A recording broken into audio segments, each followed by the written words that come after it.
So you made it through the first date. How'd it go? First dates can be so full of butterflies and sparks, super awkward, or somewhere in between.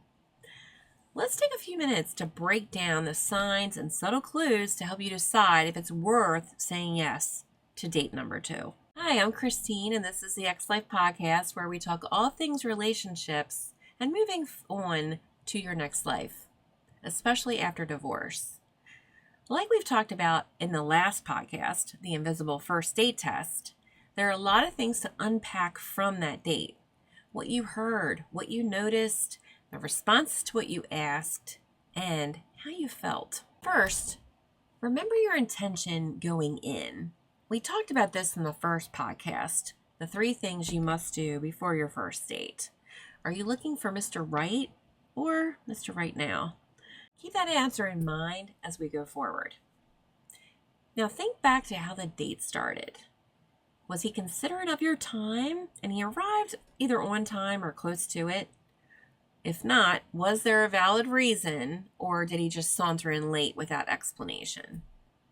Was he dressed appropriately? Did he seem to put some effort into it? Trying to impress you?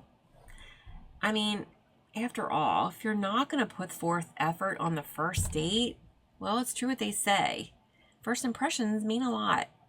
And they also say you never get a second chance to make a first impression. Speaking of, what was your first impression? Any weird or creepy vibes? Or maybe you felt the opposite? Now, I will say, the night I met my husband, I just instantly felt comfortable. I mean, was this you maybe? It does happen. So, something to think about. But I feel like you get a sense of someone pretty soon after you meet them. Now, what did you observe in terms of how he treated you and how he treated others? Was he polite and respectful or rude and dismissive? Did he show interest in getting to know you, or was it the all about me show? Was there a natural back and forth with the conversation? Did he make you feel safe in showing him the real you? Were there things about you that he kind of found cute that normally you've been embarrassed about? Or did he critique you and make you feel insecure in some way? What did you glean from his stories? Does his lifestyle complement yours? After all, if he parties 5 nights a week and you're more of a homebody, that may not be a love connection. Did he make you feel comfortable and safe? Did you laugh? Did you make him laugh? I find that laughter is so important in a relationship, and if you can make each other laugh, it just brings about so much fun to your relationship. That's the other thing. Did you have fun? Did you find out that you had things in common, maybe mutual friends or hobbies? Maybe you felt like you've known him for years. Did your personalities mesh? Does he seem to have qualities you're looking for? Do you seem to balance each other out? And did he bring out maybe a part of you that you like?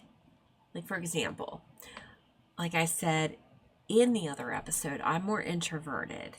And so if someone can bring me out of my shell, and maybe they're more extroverted, so they bring me out of my shell and I become my more extroverted self, that's a good balance. Or maybe they just make friends easily, so it expands your circle of your friends as well. And that's a positive thing. Like, if it weren't for my husband, I wouldn't have as many friends as I have now, because he makes friends and talks to pretty much everyone. Speaking of, I'll tell you a story. We were, it was a birthday trip, a big birthday trip, and we went to a beach, and we were just out by ourselves, and we were at a bar, I think, getting ready to see a band, and he excused himself to go to the restroom. Well, he's gone 5-10 minutes. This is not uncommon. And before you know it, he comes out of the restroom and he introduces us to a guy that actually lived in our hometown. We met his wife. We spent the evening hanging out together. This is what I'm talking about. Someone that expands your circle and makes, things really fun for you. Did you just genuinely really like him? That's huge. Not that you want to be in the friend zone, but after the hot and heavy period wears off, it's really important to have a good base of respect and friendship.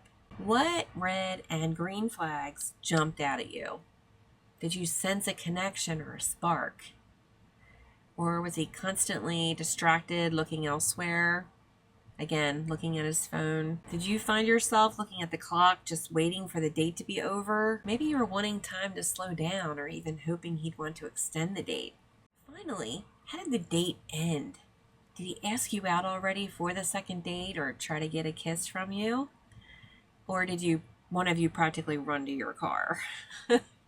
I have done that. Consider if there were any outside factors that played a part and interfered in the date, maybe prevented you from getting all the information you need, getting to know each other. Like maybe you ran into friends, or maybe the atmosphere wasn't what you thought. It was too loud. You really couldn't hear. So you didn't really get to know each other that well. And, sometimes no matter how hard you plan ahead, life throws you a curveball, and it just might mean that you need a second date before ruling him out. As you left the date, how were you feeling? Were you feeling calm, happy, excited? Or were you like, oh, thank God that was over? What did your gut tell you about this guy? Usually, by the end of the date, I would know if it was more of a give me more, like a Britney song, or thank you, next, like Ariana.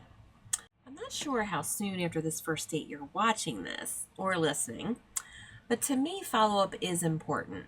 Now, I am a little old-fashioned, and I believe that men should truly pursue women. There should not be any game playing on either side. I know it's 2025 and there's a lot of choices out there, but he should be choosing you.